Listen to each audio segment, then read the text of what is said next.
close this browser window, go back to our project, and expand this so it's a little easier to see. Notice that there is no web service attribute in front of the class here. I'll click. I've copied this to my clipboard so you don't have to watch me type it. I'm going to just paste it in and show you what I've pasted in. Notice I have a line continuation character at the end in front of public. This actually needs to go on the same line as the class definition. So I'm typing enter here, but don't be confused into thinking that these are two separate lines. It actually is one line where you have a web service attribute, and then in parenthesis you define the namespace to be whatever you want it to be, and in our case we're making it Northwind. So once you've done that, if we run this again,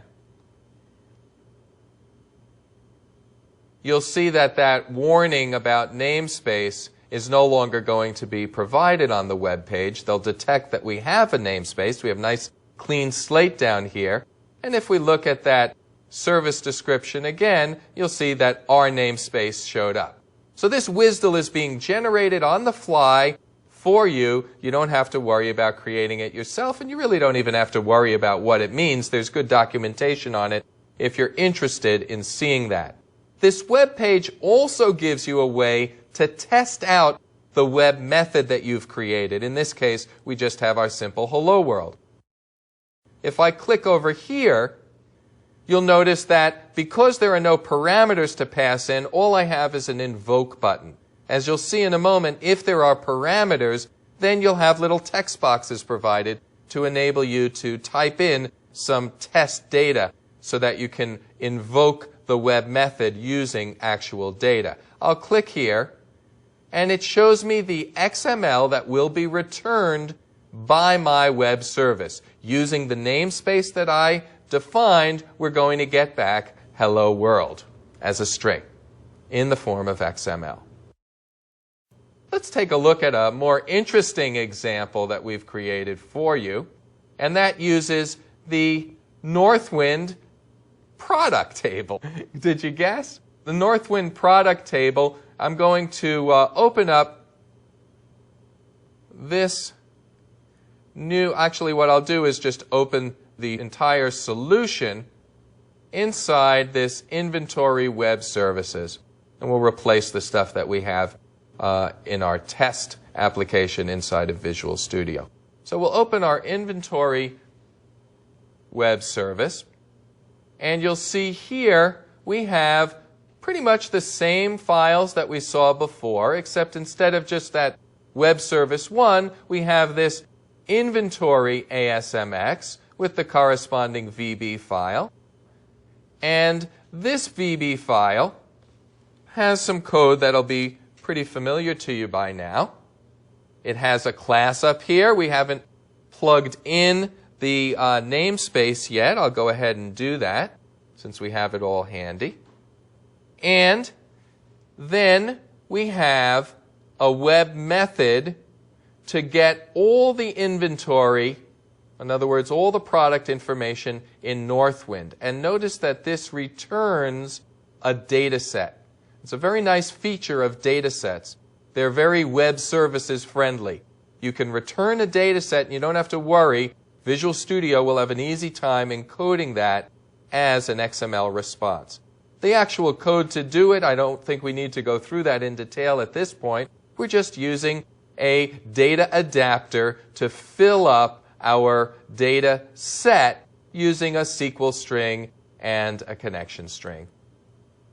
There's also a getInventory method that instead of returning all the inventory, returns just the inventory stock level. This is the, units in stock is the information we're sending back, just for a single product. So this one takes a parameter of a product ID and does pretty much the same thing. The only difference is that this is where product ID equals this product ID, but it shows us how to work with input parameters in web services. And then we have a third example that was used in the introductory chapter for this courseware, and that is get inventory by category. It's really very much the same as the other two, kind of combines them. In this case, we are passing in a parameter of category ID, and we're returning a data set with the inventory information just for that particular category. Let's test this out real quick. I'm going to set this as the start page, run this. It'll come up in the browser, and you'll see the test page that's created for our web service project. In this case, we have 3 different methods. If I call get all inventory, all I have is the invoke button like we had before. And here you can see how the data set is encoded as XML, both schema and data. It's using this diffgram.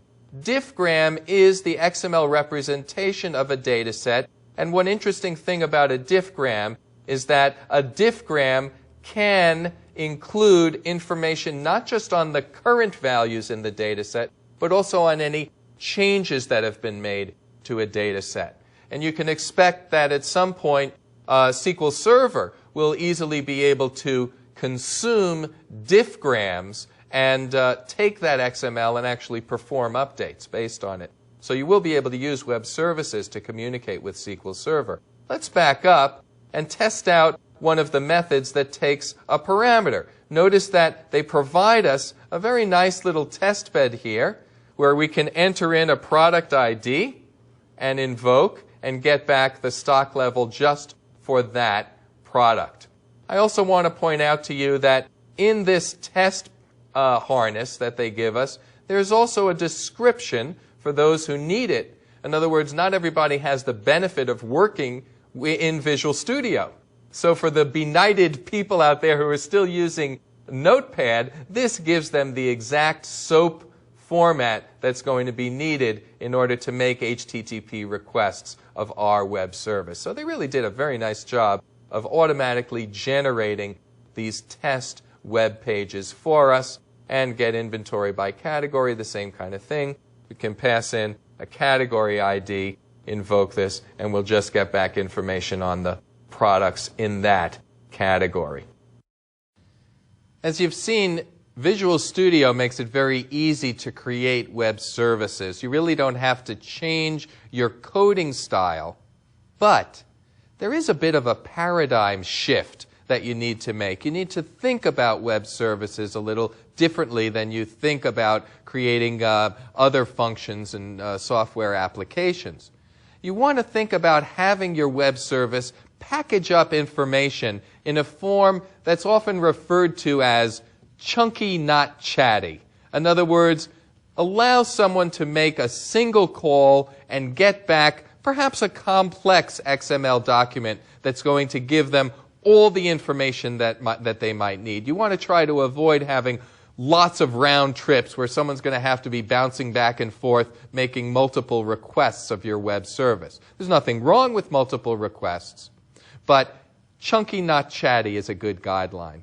And it also is a paradigm shift in terms of planning out your applications. In fact, it's very likely that your organization, or the company that you're working for, or your clients already have some software that might lend itself to becoming a web service. There may be some information that you have that other folks are interested in, and by packaging this up in the form of a web service, you can even add a new revenue stream for your company. Believe me, Microsoft and these other businesses are not putting all this effort into web service development just because they're in love with the technology. They're expecting to make money from this. Microsoft has big plans for providing web services that'll be valuable enough that people are going to want to pay for them on a subscription basis. So they won't have to worry about convincing you to upgrade and walk into a store to buy a new box. You'll just automatically be getting debited on your credit card once a month for the services that you're consuming from Microsoft. Get ready for that, and also get ready for the revenue that may come to your company when you're able to package up some valuable information in the form of XML web services.